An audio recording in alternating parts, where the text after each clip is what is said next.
લોકમત ન્યૂઝમાં આપનું સ્વાગત છે।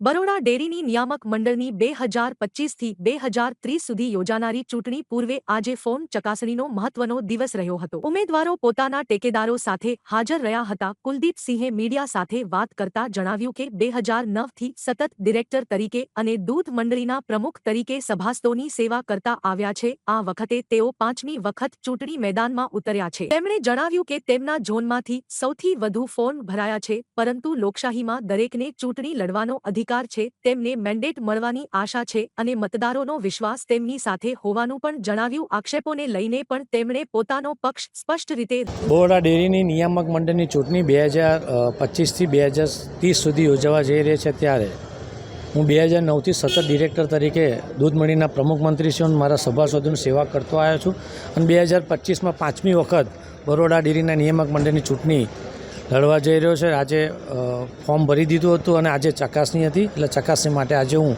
મારા ટેકેદારો સાથે દરખાસ્ત કરનાર ટેકા આપણને સાથે લઈને આવ્યો છું। બાપુ, સવાલ એ છે કે સૌથી વધુ જોવા જઈએ તો આપણા ઝોનમાં ફોર્મ ભરાયા છે। ચૂંટણી લડવાનો લોકશાહીમાં બધાને અધિકાર છે। ચૂંટણી લડવા માટે તમે જોયા હશે કે 1થી 12 ઝોન, 13 નંબરના ઝોન જીબી સોલંકી સાહેબ જ્યારે બિનહરીફ થયા છે, એ સિવાયના 12 ઝોનમાં ફોર્મ ભરાયા છે। સ્વાભાવિક છે, મારા ઝોનમાં બી ફોર્મ ભરાય, એમાં હું કોઈને રોકી ના શકું। લોકશાહીમાં ચૂંટણી લડવાનો બધાનો અધિકાર છે।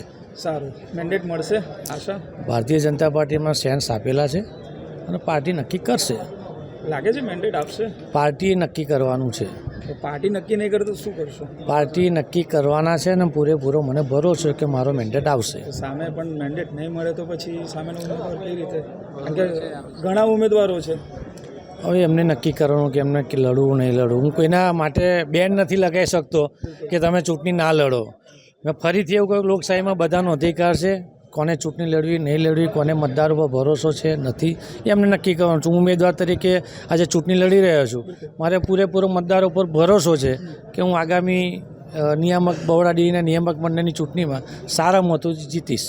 તમારા સદસ્યો જે બરોડા ડેરીના જે સદસ્યો ડેરીના તમામ જે લોકોએ અમુક વખત આક્ષેપો પણ કર્યા હતા મંડળીઓવાળા કે ભાઈ બાપુએ આવું ખોટા સહી સિક્કા કરાવ્યા, આવી બધી વાતો છે, કઈ રીતે જુઓ? એ ગપગોળા છે, વાતો છે, કોઈ પુરાવો છે એવું મને બતાવો કે કુલદીપસિંહે કોઈ જગ્યાએ ખોટું કામ કર્યું હોય। 2009થી આ 2025 સુધી હું સતત 4 ટર્મથી ડિરેક્ટર છું। કોઈ એક જગ્યાએ એવું બતાવે કે કુલદીપસિંહે કોઈ જગ્યાએ ગોટાળો કર્યો હોય કે રિશ્વત લીધી હોય કે એવું કંઈક હોય તો બતાવે। ખાલી વાતો કરવાનું તો બધું કે દુનિયા આખી ચોર છે તો બોલવાનું છે, પણ પુરાવો જોઈએ ને। તો આટલા બધા ફોર્મ ભરવાની શું જરૂરિયાત થઈ? મેં ફરીથી કહું છું, લોકશાહીમાં ચૂંટણી લડવાનો અધિકાર છે। 6 બી ભરે, 10 બી ભરે, એ ઉમેદવાર નક્કી કરવાનું છે કે મારે કેવી રીતે લડવાનું। એમને ભરોસો હોય મતદારો પર તો ચૂંટણી ફોર્મ ભરે